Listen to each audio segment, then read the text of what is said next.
Good afternoon, everyone. I am Michael Steelman, Director of Alumni Career Management and Professional Networks at William & Mary, and I'm delighted to welcome you to this afternoon's webinar, Designing Your Plan.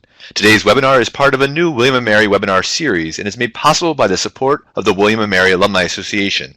As we seek to provide relevant programming for our lifelong commitment to our alumni, we welcome any feedback and ideas to make this a valuable resource for you. Today's presentation is being recorded, and we will notify registrants once the recording is available. Just a few housekeeping items. It is important to note that if you are experiencing any audio or video difficulties, to contact the Adobe Connect technical support number at 1-800-422-3623. Also, I have posted the file, the worksheet that Kathy graciously put together for today's presentation. Please go ahead and download that file if you haven't already received it via the email I sent earlier this morning.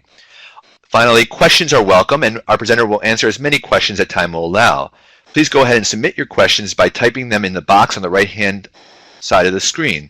Throughout the webinar, I will monitor the questions and share them with our presenter at the end of her presentation. It is now my great pleasure to introduce our presenter this afternoon. Kathy Durdin uniquely combines a varied background in management consulting, leadership development, and arts, and applies all of these experiences and disciplines to meet her clients' needs. Kathy has had a broad-based career encompassing client service and organizational management in both the consulting and nonprofit environments. After over 25 years of management consulting experience, Kathy changed her focus to an area about which she has always been passionate, enhancing and encouraging individual development and expanding inclusive leadership. Over 5 years, she's envisioned, developed, and implemented the Women's Leadership and Diversity and Inclusion programs at Navigant, emphasizing leadership and development. Working with small groups and one-on-one, she coached individuals on career and skills development to achieve their desired objectives. Now she is sharing her experiences with others, helping organizations better engage with employees and assisting individuals in furthering their careers, find or reconnect with their passions, identify their goals, and achieve their own objectives. Kathy is a certified Hudson Institute coach. Her goal is to help others through programming that supports the organization and the individual in their evolution to meet the business and talent development needs of the 21st century. Among her focus are individuals in transition, both with their careers and in their roles beyond their careers. Kathy is a proud alumna of William & Mary's Mason School of Business, and we are truly delighted to have Kathy join us this afternoon to share her advice with the William & Mary tribe. Thank you again, Kathy. Great. And I'm very excited to be here today because it's important that we're very intentional about our careers. Rarely are we successful, happy, fulfilled, and connected with our passions just by luck. Being heads down and getting your work done, no matter how good you are, won't get you anywhere. Success only comes when you identify what you want and map a plan to get there. Individuals who don't strategically manage their career run the risk of lagging their peers. If you don't have a strategy, you're not going to be successful. But you can achieve what you want. You have to know what it is. You have to know what excites you, and you have to make things happen for yourself. This is important for everyone at whatever level or stage of their career. We can all be obsolete immediately. So we must be open to acquiring new skills and experience, working with new partners, and repositioning ourselves. All of us need to use and gain a wider variety of skills, regardless of our level. So think of where you're going, map with your route. Begin with the end in mind. What do you want? By knowing what you want and having a vision, you'll be alert to opportunities and can strategically position yourself for success. In the past, frequently, our paths to promotion were laid out for us. We would join a company out of college, be part of a management training program, and our career path would be laid out. Now we need to find our own path and create and achieve our own goals. We're not dependent on earning recognition and receiving direction for others on our careers, except to move ourselves forward, but rather need to set our own goals and decide for ourselves what path we will take. The concept of an upward career trajectory as a continuous upward progression or a preset path rarely exists anymore. Rather than a steady ascent, it is a winding path shaped by cycles and stages of one's life. Think of it as having a career lattice, up, down, side to side. Your path must be flexible and adaptable to personal needs and must be able to reflect, and react to external events. Also, we need to be constantly learning and developing our skills.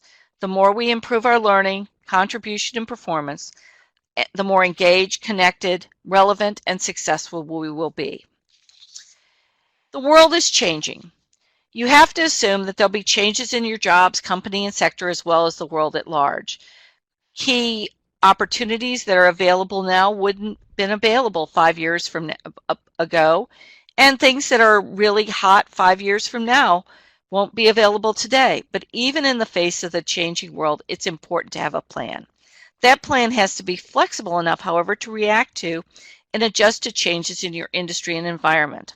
You also need to be interacting with that environment inside and outside your organization and industry to be aware of what's happening and what changes are happening so you can early on identify when and how to revise your plan. And that reinforces the importance of having a robust network, which we're going to talk about both today and next week. Instead of plotting a direct promotion course, your plan needs to focus on building your reach and enhancing your value, expanding skills and experience, building your network, and raising your visibility. So what are we going to talk about today? We're going to review the work that was done on the previous 2 webinars, and then we're going to talk about goal setting overall.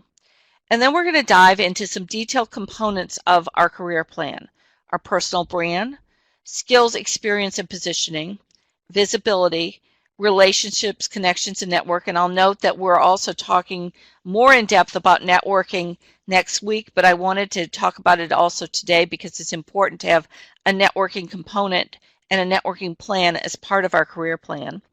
We're going to talk about obstacles and risks and how to anticipate and deal with them. We're going to talk about the importance of mentors, sponsors, and coaches. We're going to have a special moment talking about rebounding from career setbacks and how we adjust to them. And then we're going to talk about executing your plan. Now, you should have downloaded the worksheet, and the worksheet is set up to be a guidepost or a framework for your goals and your career plan. And you'll see in here that there are sections for your overall career plan as well as detailed components of your career plan. It doesn't matter if you use this format to actually memorialize your career plan. There's a lot of questions in here that will be self-reflective to help you build your career plan, but you need to use something, and this is a starting point, if you will. So in my first webinar, we talked about finding your passion. What is your passion and purpose? I've assumed that you've listened to that webinar, as I'm going to build on some of these concepts. If you haven't, that's fine. You can get a lot out of today's discussion on goal setting and career planning anyway. However, to be engaged and successful in your career overall, it's important to be grounded in that passion and purpose. In our prior webinar, we talked about passion. Passions are very important for us to be engaged and interested in what we're doing. No one does well and stays engaged for long if they're not working in an area they're currently passionate about and interested in. And remember that those passions change over time. So just because you were passionate about something in the past doesn't mean you're passionate about it now. So you need to constantly reconnect to your passions and your current passions and see if they're still relevant. We also talked about purpose. Once you identify what you're good at and what you're passionate about, it's important to connect that to something greater than yourself. And that is your purpose. Our well-being and quality of life depends on finding that greater wholeness in your life. And identifying our purpose provides the answers to the questions, what am I meant to be and be on the earth, and why am I here? Your passion and your purpose are keys to your career direction, your branding, and your goals. We also talked about vision.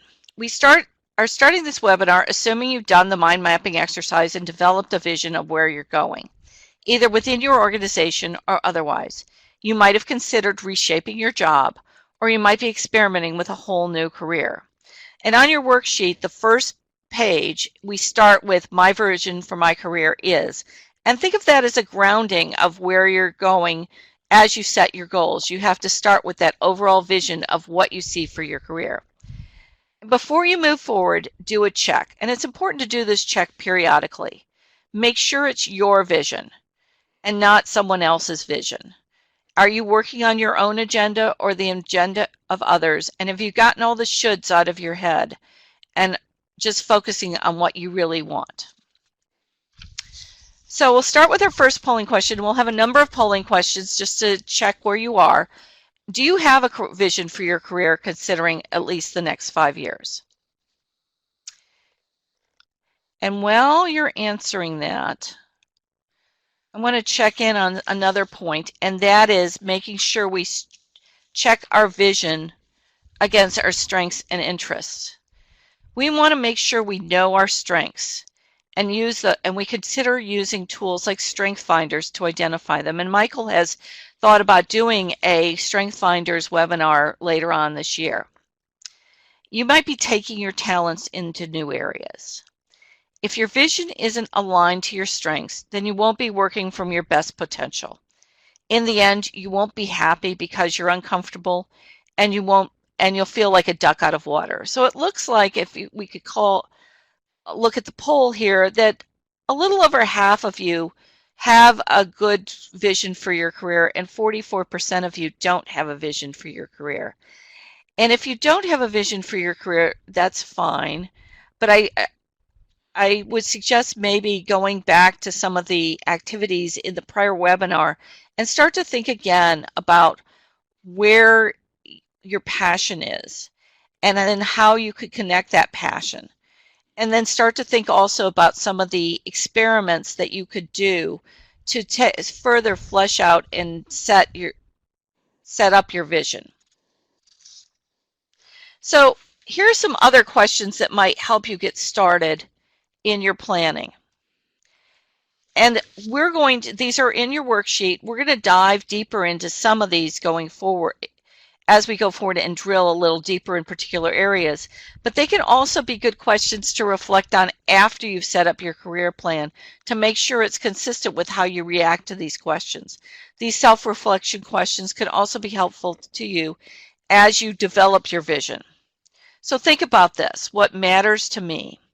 Am I focused on my passion? Because remember, having passion and pursuing what I care about is motivating and engaging. And pursuing things we don't care about depletes our energy and we end up stalled. Am I positioned for success? What would success look like? And what collection of experiences will prepare me for it? And we're going to talk about both success and experience in a bit. What's my path to achieve my vision? What goals will help me achieve it? What obstacles will I face? What fears are holding me back? What are my strengths? What do I need to work on? Am I focusing my efforts in a way that will help my career? Am I challenged? I'm going to go back to another polling question and ask you whether you feel currently energized. And this is to take the temperature of those of you in the room. Are you energized by your career or do you feel stagnated? And as we go through that question, I want to reflect on a few other questions. Are you learning? We all need to feel stimulated if we're not learning. Am I underperforming? Because if we're not engaged, we're probably underperforming. And it's time to do something about our career.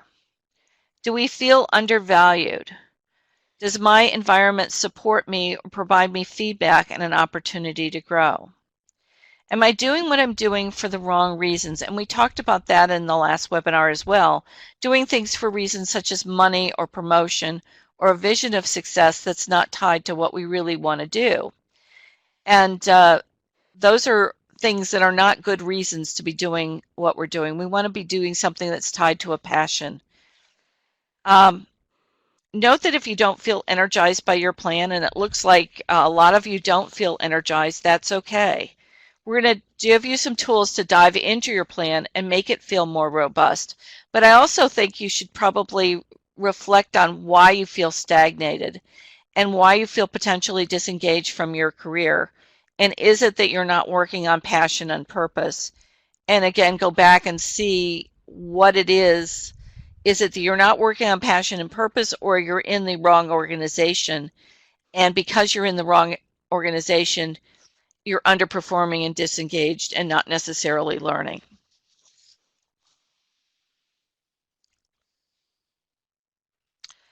So when you think about it, when we do any business project, we define success before we start our whatever we're doing.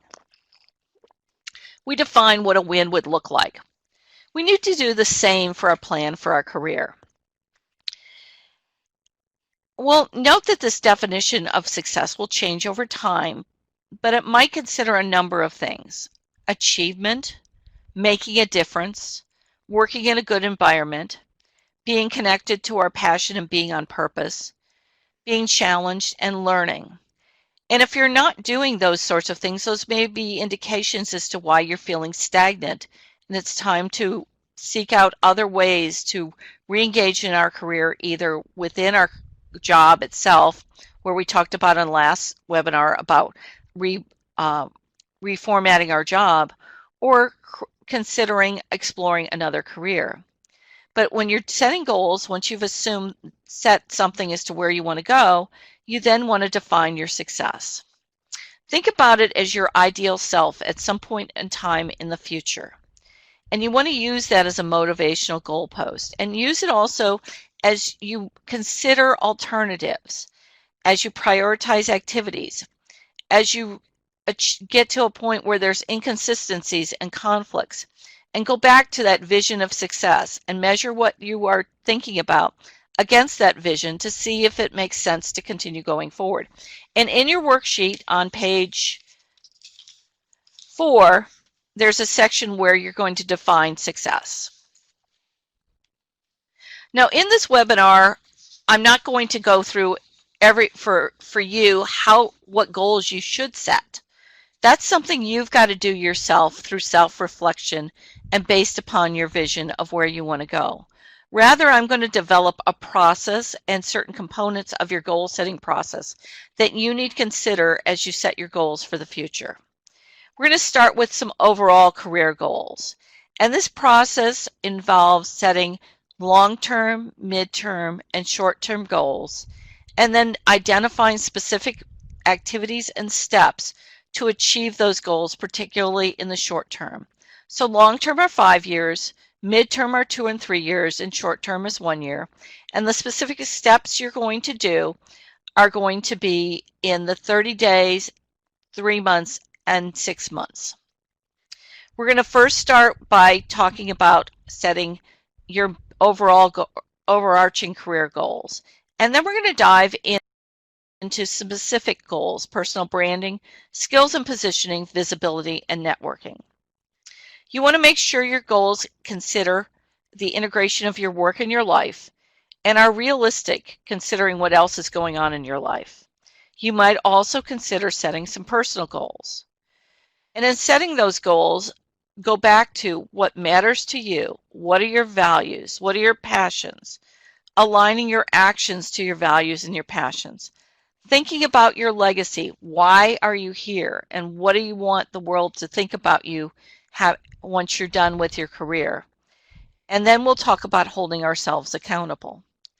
Now, I know you've all heard about SMART goals, so this is just a refresher. You want to make sure that whatever goals you set are SMART. They're specific, they're not vague, they're measurable, they're both attainable and actionable, that you yourself can do them and you can achieve them. They're realistic and you've written them down somewhere so they're recorded, and they're based on time measurements. So you want to make sure that every goal you do is a SMART goal. Now we're going to talk about some detailed components of the plan. And I want to start with personal branding because I think this is a very important point of self-reflection and may also help you if you're feeling a little lost in terms of your vision. Some of these personal branding exercises will help you reconnect with who you are and what your strengths are and what value you bring to the table. There's going to be a number of exercises in your worksheet that we're going to go through that give you a chance to reflect on, gather information from yourself and others on what your personal brand is, and then you can think about that brand, what you like about it, and what you want to change about it. Your brand is based on your purpose. It's what you're driven to achieve. It's how you do your job and why, your strengths and your passions, what's unique about you, which resonates about you and you alone. Frequently, we don't come across as we intend, particularly in our first encounter with others, which can cause problems. We all bring biases and preconceived ideas to any encounter with a new individual. Our brains are designed to take shortcuts and make instant decisions based upon preconceived ideas and previous experience. They can be based on title, appearance, prior relationships with others, body language, any host a number of things. When we meet people, we're asking them to break through all of those preconceived notions and shortcuts that their brains are making and get to know us better. We have to make them want to make that effort, and we have to make it easy for them. So bringing over another poll, do you have a good sense of your personal brand?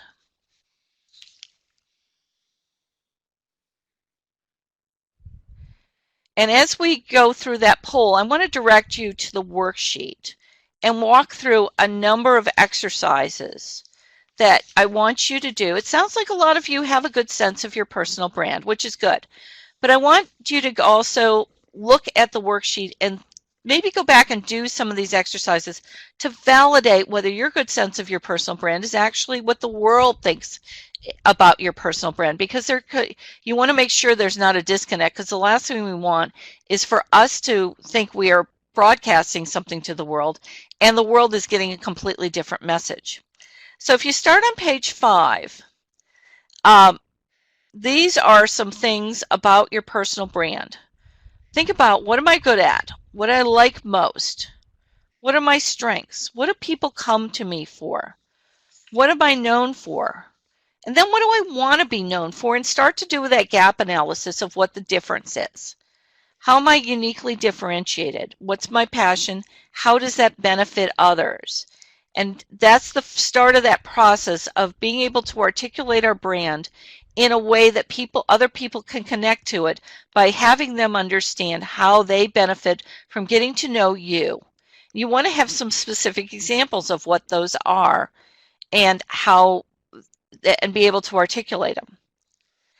On page 7, there's another exercise where you start with 3 words that you know that define you, and then start to that investigation stage where you reach out to others. What are 3 words when you talk to your friends and colleagues? What do they think of when they think of you? And then combine all those into a sentence. And do you like it? Or is there something you want to change? Another activity is called Reflected Best Self. It's a little bit more detailed, where you identify a wide variety of individuals, personal, professional, inside your organization and outside your organization, that can provide you feedback, and you ask them to provide you written feedback on your strengths, how those strengths have benefited them, and the value you provide.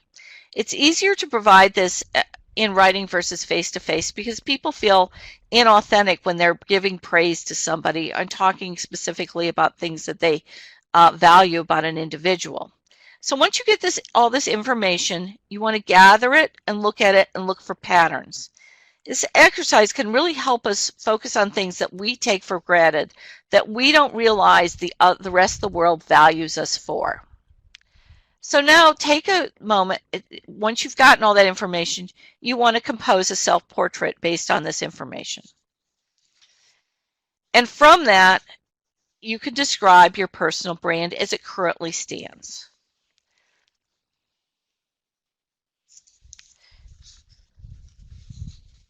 Now, when I listened to the webinar the last week, or 2 weeks ago, I guess it was, on connecting to make experience relevant, I was reflected on something I've long told people. It's very important to communicate experience in a way the listener can understand, articulating the benefits that they can receive from working to us. Most of us introduce ourselves with our job title, but our listeners have no idea what job titles mean. We can't expect listeners to make connections and figure out how these somebody doing this job title would benefit them, particularly when we're using job titles and functions and not descriptions. Half the time, our listeners don't even know what we mean by that job title. We have to walk them through and make the connection for them. We can't expect them to do the work for us. And plus, we have no idea what connections they'll make, and they may come up with something completely inconsistent with what we're trying to achieve. So we need to be able to articulate the benefits we can provide, the value we provide to others. Can you articulate that value, and can you identify your most transferable skills? In your worksheet, we ask you to can you connect your experience to your brand? And what else can you do with your experience to mine it and further expand your brand? And once you do that, then you can set your overall goals for enhancing or modifying your personal brand. Again, thinking of long-term goals, mid-term goals, and short-term goals. And then what are you going to do in the next 30 days, 3 months, and 6 months to implement our goals? The next area I'm going to talk about is positioning, skills analysis, and experiments. And this is where we ask the questions, what skills do I need to get where I want to be, and what experiences do I need to have? Recognize that if we spend our time focusing on acquiring knowledge versus skills and experience, that knowledge can be obsolete, or it can pigeonhole us in an area we don't necessarily want to be pigeonholed in. And so later in our career, we can't move across industries, companies, and it's difficult for us to take advantage of new opportunities because we're tied to a potentially obsolete area. We want to have a breadth of transferable knowledge and skills. Think about also, am I getting the experiences I need from my assignments? Do I even look at my assignments to make sure I'm getting some experience? And do I focus on this? We also need to make sure we're developing and maintaining that capacity to learn and grow our experience and our skills. So your next step is to do an experience analysis. Identify what you need to learn and why. Are there people out there you want to emulate? What do the people in the roles you want to do? And what skills and experience do they use? Interview others to get this information. Think about your skills and experience and do a gap analysis. And then once you've identified the skills and experience you want to obtain, then think about how you're going to get them, both inside your organization or outside the organization. Is it something you can learn on your own? Is it a skill or experience you can gain through extracurricular activities and not-for-profit work? Do you need formal study? Do you need credentialing? So create that list of skills and experience, and then you want to do a plan to gather that together. Now, when you're thinking about that, I ask you to, we have a polling question here, what skills and experience do you need? And while you're answering that with short answers, I want to reflect on something we talked about in my last webinar, which is experiments. And experiments may be one way to gather skills and experience. And we're not broadcasting results, so I'm just going to read these comments as you bring them in. Recognize that we rarely know what we need to change, as well as what's out there and feasible at the beginning of any career transition, because we're constrained by what we know. We need new information, and we need to investigate our ideas to see if they're feasible, if we connect to them, etc. And that's where experiments come in. We want to make sure that included in your plan for your positioning, skills, and experience, you have some experiments in there.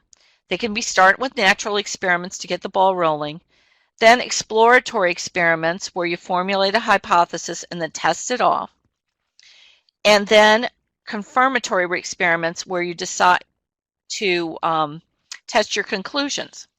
Now let me look at what people have been writing in. And it sounds like one is better networking skills, which we're going to talk about next week and really dive into some more things about what you can do to gain those networking skills. Someone wrote down comfort zone, and we're going to definitely talk about comfort zone later in this webinar too. Management experience and different kinds of specific experience.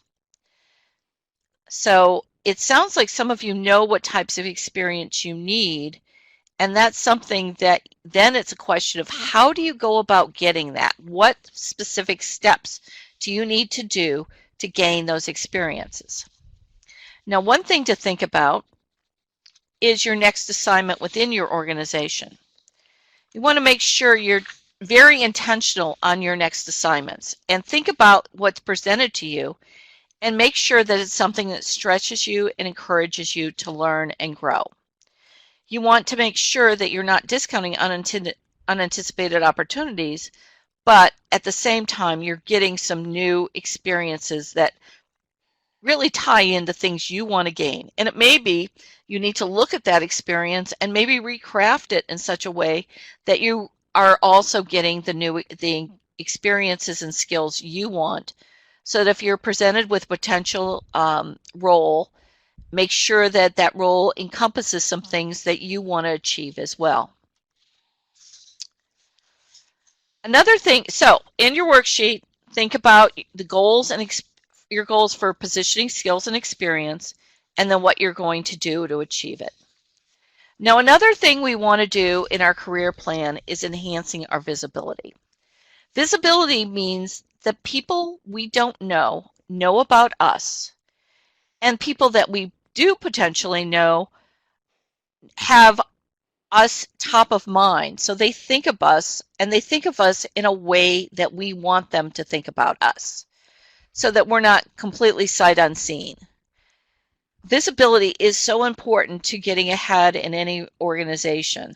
We want to be known for what we have, our personal brand, but think of it as broadcasting that personal brand. Are you visible? Are you visible, and do the right people know who you are, both inside and outside the organization? Are you visible in a way that's consistent with your brand? Who do you want to exercise? How do you want to be known? Think about this as both skills and also expertise. And there's both formal and informal visibility. Informal visibility is that people think of you. Formal visibility may be that you actually need a plan to broadcast your expertise through speaking, writing, etc. Who needs to know about you? And what groups of people do you need to be visible to?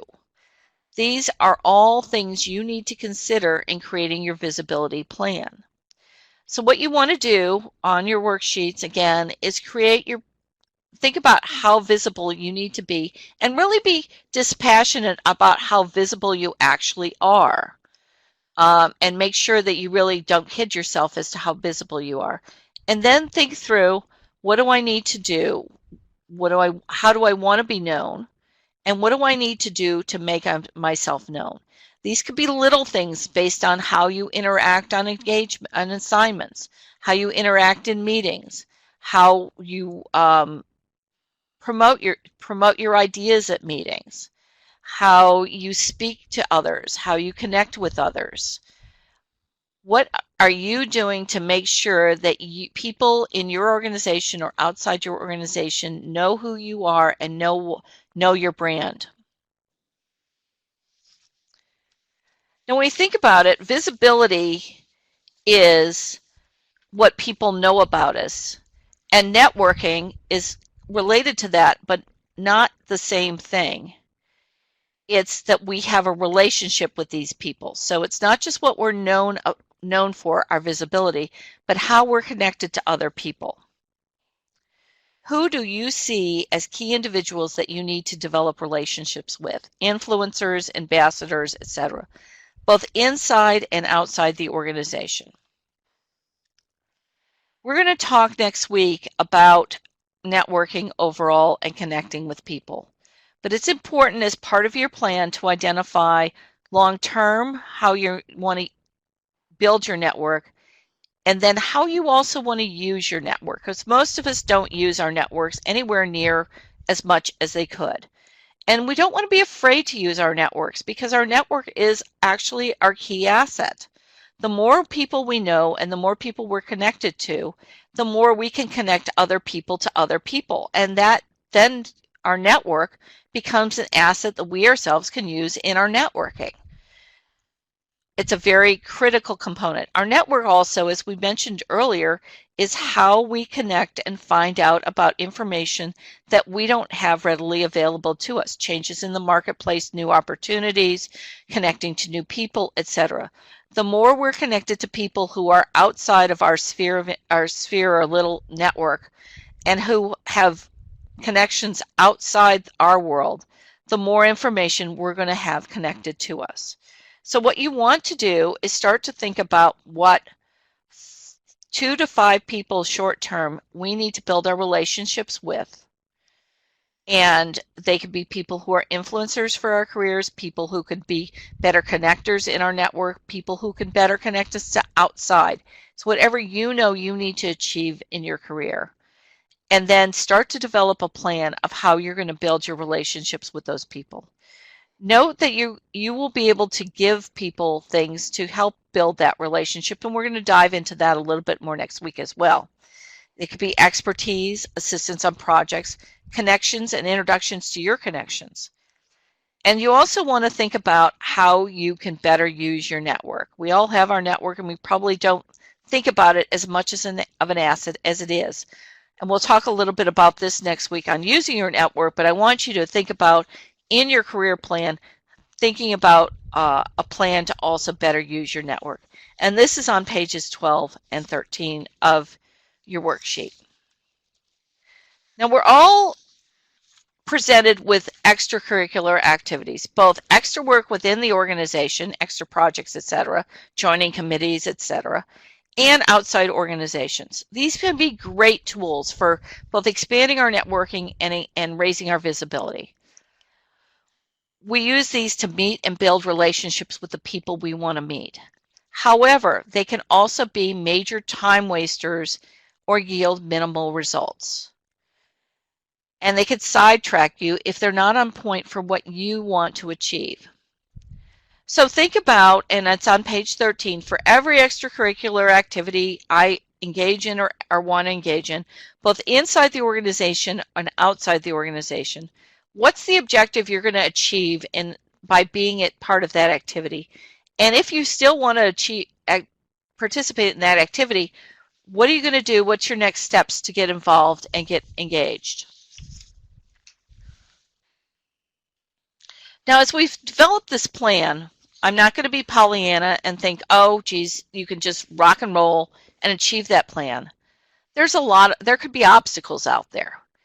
The important thing is to recognize those obstacles now and figure out how you're going to proactively both identify them and deal with them, as well as have a plan, an ability, and keeping your antenna up to see them coming so they don't just slap you in the face. And that you can factor those into your plan and address them. So as you think through it, what obstacles do you see in implementing your plan? And as you're writing your answers down, I want to talk to you also about being too comfortable and taking risks. Because our past success is what makes us comfortable. And because we're comfortable, we don't take risks. To get ahead, we have to take risks. We can't get ahead if we don't get outside our comfort zone. By not taking risks, we're in the long run engaging in a more risky approach. Fear of making mistakes can lead to missed opportunities. Success makes us complacent. It reinforces our self-esteem. We want to continue to be successful. And we see that continuing to do the same thing we're doing will be successful. However, that's only a short-term situation. In the long term, that's not the best thing. By being successful and staying within our comfort zone, it limits our opportunities and in the end result with us being in a niche and not being flexible and not being able to move on and in the end passed on by others. So if we don't take risks, we lose that opportunity to grow. So what do you do to confront risks? Well, start by having confidence to do something new, even something little that scares you, and start to do that. Break down seemingly insurmountable goals into those manageable pieces by 30-day increments. And start with situations that are only mildly uncomfortable and build from there. Now let's look at some of the obstacles you all have written in to your plan. And I see that some of them relate to focus, in which case having a plan will really help there. Motivation, and that goes back to being tied to one's passion and making sure one's tied to your passion. And it looks like a number of you have focused on risk and being comfortable, or variations on that, fear of rejection, fear of making mistakes. And that is why doing experiments is so important, because we're potentially doing something small and we're doing it with new colleagues and new connections. And some of our fears are doing these things with people that we already know. And it's a lot easier to try things out on people we don't know, people that are new to us, and build those relationships. Some of this looks like it's also feeling a little overwhelmed. And so breaking it down again can be a good thing. And so a lot of this, though, does tie to feeling comfortable and fear of risk. So I would suggest you find some things that potentially you could take some steps on to step out and do things on a small basis. Don't try and do too much at once, because you'll just short circuit yourself and just waylay yourself. It's very important as we go forward to also be out there looking for new opportunities and be alert. Just because we have a plan doesn't mean we're locked in. We want to be out there and always appreciating new opportunities and be flexible. Make sure our networks are well connected and that we have a way to deal with our opportunities and see those opportunities. Now, another thing we want to make sure we do is we have mentors, coaches, and sponsors. Now, I could do a whole workshop on just what is a mentor, sponsor, and coach and how we can use them. Recognize that there are differences between all three. A coach may be a peer and may be helping you with specific skills or experience. A mentor is typically somebody who's a little bit senior to you and in an organization or in a role that's a little bit higher than yours, but similar to what you're aspiring to, so that person is giving you the benefit of their experience and expertise. And then a sponsor is not so much working on your development as positioning you and introducing you to others, getting you in the right role within the organization and placing you within the organization, introducing you to new opportunities, etc. These are all very important. They help us see ourselves as others see us. They keep us on track as we develop skills. They provide support and direction. They provide advice and new information. They provide feedback on our plans. It's very important to review our plans with them, and it may be that it's important that you actually sit down and work with them to develop your plans. They can help open doors, particularly outside of your network, and get you new information, give you feedback on connections, skills, and help you raise your visibility. It's very important also to have a personal board of directors, a group of people who are providing you feedback as to what you need to do with your career. It's also important for us to be intentional about our relationship with our coaches, mentors, and sponsors. And we may have many or several of these with different things that we're getting out of each of the relationships. We want to be clear with them about what we want to get out of the relationship and have a plan with checkpoints, feedback, etc., so that they feel engaged and invested in us and are willing to help us and we're getting the best we can out of that relationship versus wandering along. We want to be very intentional, get the right feedback, and move along. So I want to check in with you on how you feel about mentors, sponsors, and coaches, and whether you have them and are you clear what you want from them. And while you're answering this, and it looks like half of you have some mentors and sponsors or coaches, and half of you don't. And I urge you to get out there and identify some people who can be mentors, sponsors, and coaches. And make sure also it looks like we're not very intentional about what we want from them. And we want to be very clear as to what we want to get out of that relationship with them and articulate with them so that they're in agreement. Think of it almost as having a contract between the two of you as to what you want to get out of the relationship and how you're going to achieve that. Now, I want to talk for a minute about rebounding and career setbacks because in listening to some of your feedback, that's important to you. High achievers take too much credit sometimes for success and not enough responsibility for failures, which prevents our learning and development. Sometimes we're in denial. We have to get beyond those stages of grief to see what we can learn about our career setbacks and what we can do from that learning. So we need to have a strategy of how we're going to learn from our career setbacks. We need to get feedback, analyze what happened and why, and think about what we could have done differently. Did we size up the situation correctly? So when you're reaching out to people and getting that feedback, make sure to keep your emotions and defensiveness in check. And I know that's really, really, really hard. But you want to try and dispassionately get information and feedback so you can learn from the situation and reposition yourself for the future. You want to turn the loss into a win by seeking out a different role, moving to a new company, or a different industry and career. So think hard about what you want and who you are after you've learned this information. We want to avoid escapism because that leads just to procrastination, lack of productiveness, and it stymies the transition. If you're in a rebound situation, you may want to look at William Bridges' book on transition, which talks a lot about the emotion of being in that no man's land in the middle as we're making transition. So you feel more comfortable and realize that you're not alone, that these are very normal emotions. And then once you gather the information, start to analyze it and really set through and think of these things dispassionately. You'll be changing your mindset and commitment.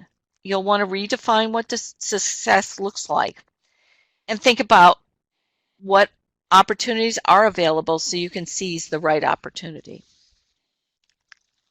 Now, throughout all of this, we've developed a plan. The next step is to implement it. And I'm not expecting that obviously during this webinar you've developed the plan, but rather I've given you a framework that you can use to create a plan.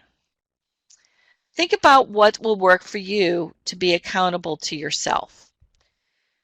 Put your short-term goals somewhere that you can see them and review your plan periodically and revise it. Think about having a professional development session with yourself. We all have them with our supervisors. Have one with yourself. Schedule it periodically. Keep that schedule and then revise your plan accordingly. Recognize that if we have setbacks and we don't achieve our goals, it doesn't mean we failed. It just means we've gathered new information which we need to refactor into our plan and then adjust our expectations and our plan accordingly. Consistent action generates momentum. We want to be persistent and resilient. And make it happen. And now I'm open for questions. Kathy, thank you so much for a terrific webinar sketching out and designing our plan for implementing some of the great advice that you and both Daniel presented earlier in the previous webinars. We have several questions, and first off, before I get on the next question, there was a book that you mentioned, Bridges. Could you repeat the title? All the books that I mentioned are in the back page of the worksheet. and they're all listed there. So there's a lot of great articles back here. Again, make sure you look at these references, because some of these may be very relevant to you. If you're, for example, thinking of rebounding from a career setback, there's a great article on rebounding from career setbacks in the HBR. If you're looking at next assignments, get ready for your next assignment. If you're talking about personal branding, there's a great book reference here on personal branding. So just a number of things to consider. Great, thank you. I posted the worksheet if you did not get it right away in the beginning of the webinar or in my email. Well, Kathy, wonderful questions. And if, as a reminder for anybody that hasn't submitted a question, you can go ahead and do so on the right box, the Q&A box there, and I'll do my best in the next 10 minutes to address the questions that we have. Mentorship, we all know it's very important. How do you recommend going about finding a mentor or a sponsor? Many people feel it's very much uncomfortable to ask somebody to be a mentor. I have my approach to it being more organic. Some organizations or companies actually have mentorship programs. Be curious your thoughts as to advice on how. I know you said you could do a whole webinar on this, so maybe just a quick few minutes on that. A whole webinar. Yeah, well, it depends on what you're trying to achieve. I think the first thing to remember is that people are very flattered to be asked to do something like this. You would think you don't expect that, but they're very flattered to ask. People will naturally want to give advice, and they naturally want to help you. And we don't really realize that, but generally the people that you'll ask that you really want to be your mentor, now I'm assuming you're going to want people who are good people and are really the type of person who could be interested in you. They're going to be flattered. Now, expect that somebody might, their reaction might be, I'm really, really buried and I can't do it now. But think about people you really connect with, that you really admire, whose advice you would value, and who you would like to build a relationship with. Recognize that when you're asking for a sponsorship, that's a completely different thing, because sponsors, you're talking to somebody who, with a mentor, you're talking to somebody where you would invest in an hour a month or something, when you start maybe 3 hours and then going forward an hour a month. But going forward with a sponsor, there you're talking about somebody who's going to be putting you out there. And it may be that you need a mentor to get you to a sponsor. So it may be a networking thing. Also look at your network and see who's a good person to be a mentor. And then, there are a whole host of other things. There could be the Chamber of Commerce that I'm a member of has a young professionals mentorship program, and I'm a mentor to a young professional that way. So there's a whole different host of ways you can find a mentor.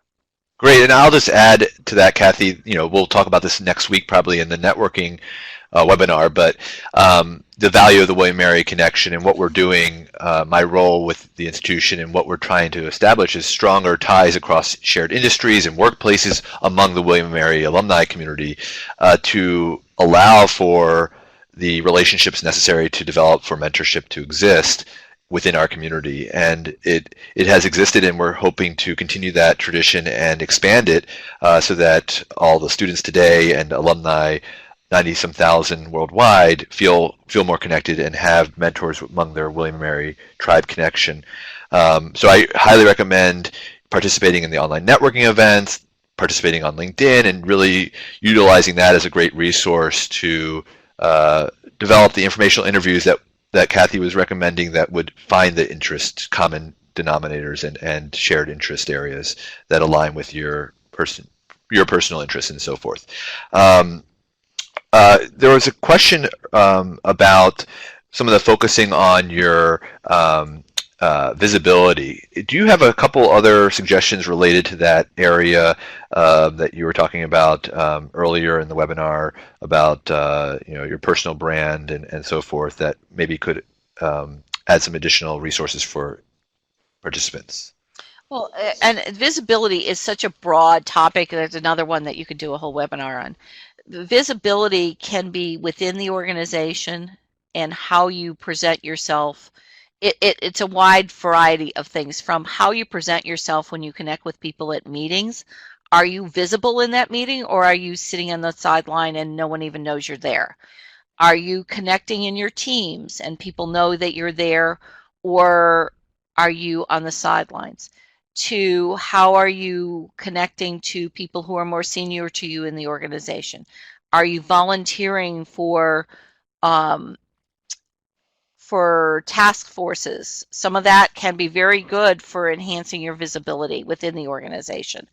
Uh, Two, do you want to be in a position where your expertise is known, and there you gain a very there you're going to develop a visibility plan where you're going to talk about doing articles, or blogging, or making comments on LinkedIn, or there's a whole number of things there where you can become more known within your industry for particular expertise. So visibility is a very wide topic, but when you start with the process of just how known am I within the people I connect with. Am I visible to the people who are decision makers in my organization?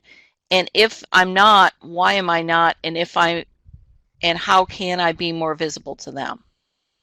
Great tips. Does Uh, that answer the I question? think it provides a number of additional ways to look at your visibility, especially some of the suggestions of being more involved in social media. I think is something that a lot of PR firms would agree and encourage for your personal brand. There's a great book that I've read by Reid Hoffman, who created who was the founder of LinkedIn, called The Startup of You, that I would recommend as an additional piece towards building your personal brand and your network around the visibility of you, um, for those that are interested. Before we go to maybe our final question or two, I'm going to go ahead and just launch the survey in everyone's browsers. I hope if you have time between now and the next activity of your afternoon that you complete this and help us with providing great programming for the future. With that, I'm going to ask Kathy. I think we have time for maybe one more question here, and I'll try to combine it a bit. This is an incredible piece to the worksheet, and the workshop that you've put together today is really valuable for everyone to do, but it takes time. And for those that don't have strengths of organization or time management as their top strength, what would you recommend they do to find the time and commit to this, to be accountable? And then the other question to this, the second part, is how frequently should they be visiting this? I mean, is this something that you do every year? Is it something that you should do every career shift? How frequently would you recommend participants analyze this plan? Well, I think first of all, the only way you're going to move ahead is if you take stock of yourself. So it's important to do that little checkout of yourself and decide where are you and where you want to go, because otherwise you're just going to be bopping along and not being intentional. So the first thing of, yes, it takes time to do the inventory of yourself and figure out where you're going, but if you're not engaged with yourself or your career, you need to do that. Then I would say have your short-term plan pulled out somewhere and look at that periodically. If you've got 30-day increments of things to do, then you should look at those every month, just as to measure for yourself, what did I do and what did I not do? Because having a plan that you put in a drawer will result in, and we all get really, really, really busy, and then a month goes by, and that's why you have to be very realistic as to what you can achieve and what you can't achieve, and don't set yourself up for failure. Don't try and say, oh, it's 30 days, I could do all this in 30 days. Make sure that you're saying, I could do this in the context of everything else you've got to do. And then have that something somewhere of your 30-day things to do, and have them on a list somewhere so that you can do a check-in once a week of what did you do, what did you not do. people who are really successful, particularly who are really successful on networking plans, have a check-in once a week of what did I do this week. And again, you're not looking at the whole thing. You're looking at what did I plan to do in this 30-day increment. And then I would say your professional development plan with yourself, I would do it every 3 or 6 months. And consider, particularly if you've got some goals that you really want to achieve, then you need to be checking in with yourself sooner. Terrific. With that, we have reached the 1 o'clock hour. I want to thank you, Kathy, again for taking the time to present this webinar as well as our first webinar of the series. And we look forward to having you and Daniel back next week for the next webinar, the final of this series, Building and Leveraging a Network. For those of you that have not registered, I highly recommend you do so. Go ahead on our wmalumni.com website, and on August 24th at the same time, 12 o'clock Eastern Standard Time, we will have Kathy and Daniel back to present a collaborative webinar on building and leveraging a network.